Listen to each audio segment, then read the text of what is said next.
Hi, I'm Danny, reporting for SpartanTVMiami, and welcome to the Middle School Broadcasting News Show. Each of us are going to take a turn in the anchor seat today, because sadly, this is our last news show for the year. We have multiple different topics with multiple different news reports. First, we have T-Mac.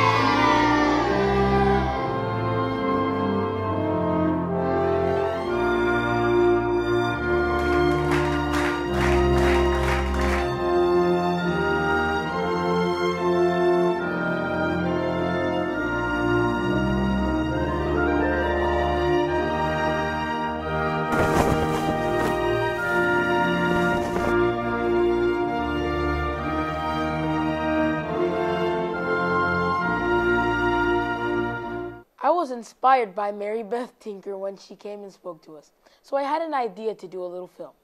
I found it amazing that she fought for what she wanted. Next, we have Amir, who continued with this topic when Mary Beth Tinker came to speak. Hi, I am Amir of SpartanTVMiami.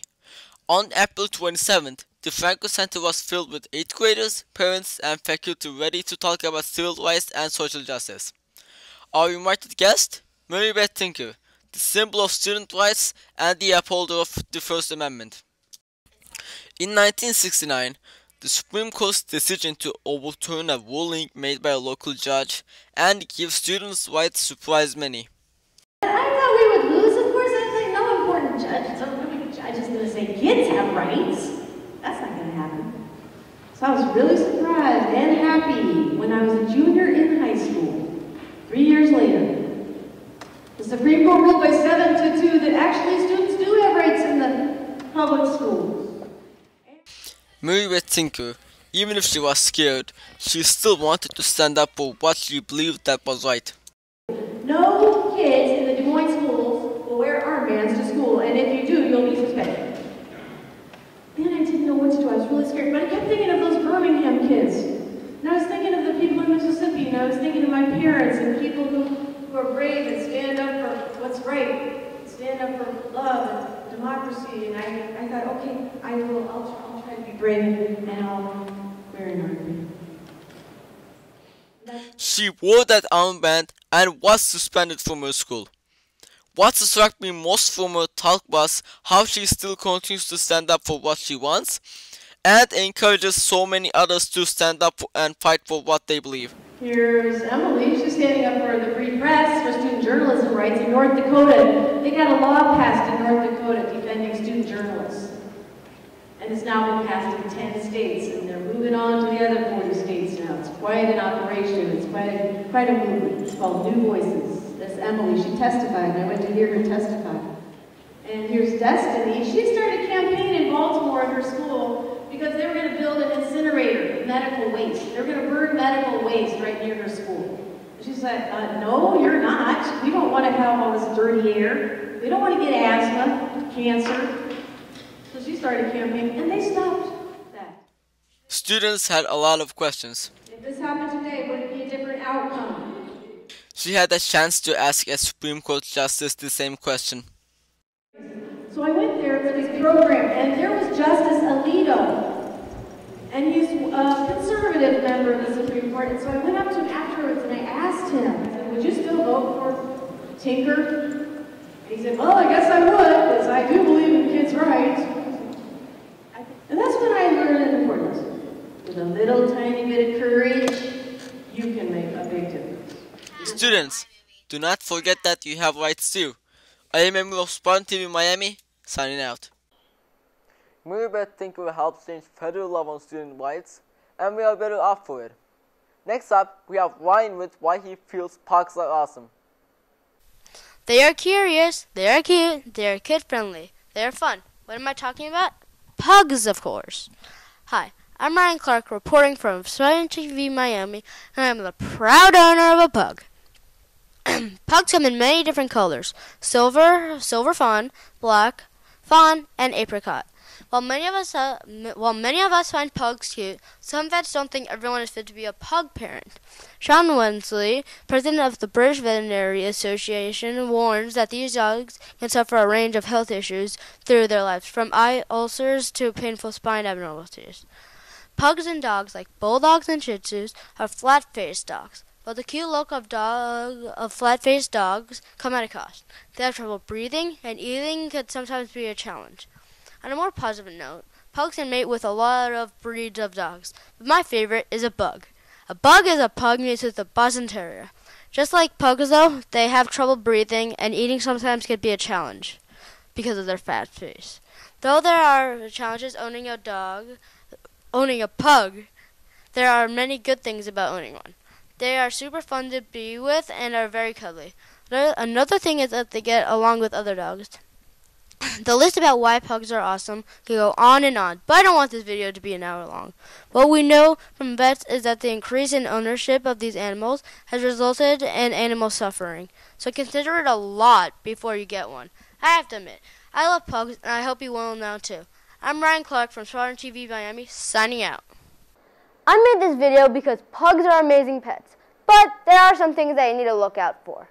In our last story, Sid and Danny cook up quite a sweet one. Hi, I'm Daniela.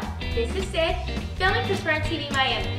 Have you ever wanted to make a funfetti cake? Well, that's what we're doing today. To make this funfetti cake, you will need 1 stick of unsalted butter at room temperature, 2 3/4 cups of all-purpose flour, 1 teaspoon of baking powder, 1 teaspoon of fine salt, 4.5 tablespoons of rainbow sprinkles, and 2 cups of granulated sugar. For the wet ingredients, you'll need 1/2 cup of vegetable oil, 5 large eggs, 1/2 tablespoons of pure vanilla extract, 1 cup of milk.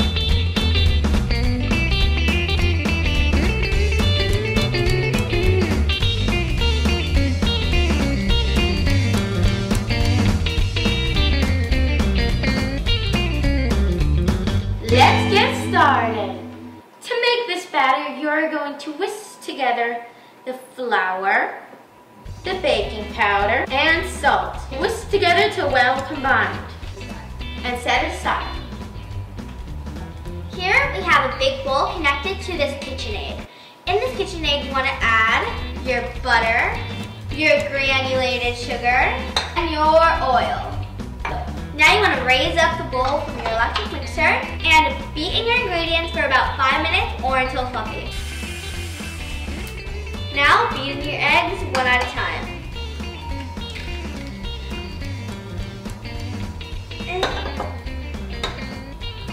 Then beat in your vanilla extract. Now fold the milk in with the flour mixture and third with the spatula.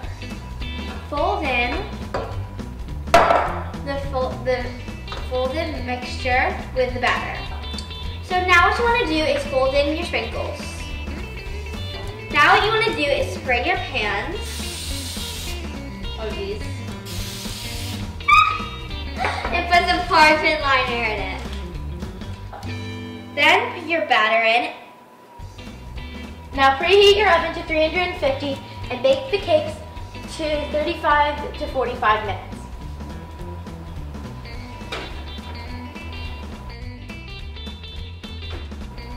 After you take it out of the oven, you want to let it cool for 10 minutes before frosting. The cakes came out of the oven, they cooled for about 30 minutes, and now it's time to frost. Why we let it cool for a long time is because if it's really hot, then the frosting can melt on the cake. Now we're going to take the frosting. We have some Funfetti vanilla frosting, it comes with sprinkles. We have extra dippies over there. And we're going to use a knife to just put it in the bottom layer of the cake. As you see, we have 2 layers here, but we're just gonna do one at a time. Now we're going to put the top layer of the cake on top. Now I have a star tip piping bag.